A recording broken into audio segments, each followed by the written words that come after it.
Hewlett-Packard is a widely respected company in Silicon Valley, but privately, not many people really think all its troubles will very easily be put behind it. It could take a very long time or not even work at all.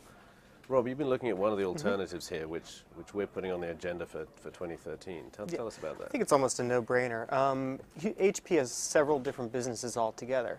And if you look at the value of, I mean, if you think about it, trying to turn around this huge thing it's just like fighting like 5 massive fires at once. It'd be easier to break the company up and turn around each business separately, or maybe even sell them. Well, this has all sort of basically been on the table, or at least discussed among people for a while. I guess it's the autonomy deal now that kind of makes it all too clear how much work there is to do. So HP had a $9 billion write-down on the acquisition it only made a year ago. Right. Yeah. And that's hit the shares even more, right? So this does anybody have the patience to try and Well, yeah, I mean, members of the board don't seem to have the patience, and also the problem is the company, to turn around a tech company is very, very difficult. Yeah. I mean, the one company that did it was IBM. What they did, they went out and bought software companies and jettisoned hardware companies. Right.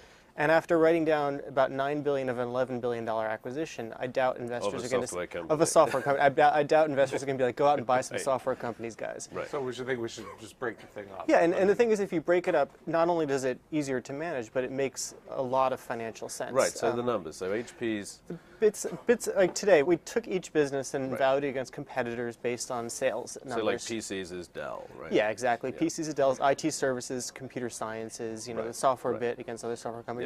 And basically the value of the total is about 85% higher than today's share price. Now, you have to take these numbers. And that really ought to be a no-brainer, but it's not quite that simple. Well, yeah, because the problem is, you know, these things it can take time.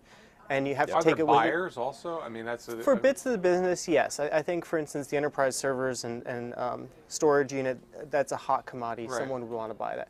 The thing is that there's such a huge gap there, 85%. You think that even if HP has some problems, like maybe the accounting's too aggressive, maybe parts of the business, like the PC business, you know, are going to continue to decline. There's quite a lot of room in that kind of possible premium. What becomes the catalyst for that, though? Who makes that? I mean, because it ultimately has to be Whitman, right? I mean, one of the board members is an activist. He's known for pushing companies to break up. He's got a standstill agreement with the company saying he won't overtly launch a proxy fight. He can't do it aggressively, but he could do it from inside. He can meet everyone and persuade them, and he's a very persuasive guy, and the numbers back him up. So you have to think, especially with other board members like Meg Whitman, she's she doesn't necessarily want to be there for 5 years. Right. I mean, that's another. I mean, she kind of took this job out of respect for the HP name, right? And did she want to stick around another 5 years with all these new problems? Well, the better thing to do is, instead of trying to do this for 5 years, just split up the company and she can end her job early and well. It does leave her with a bit of a legacy of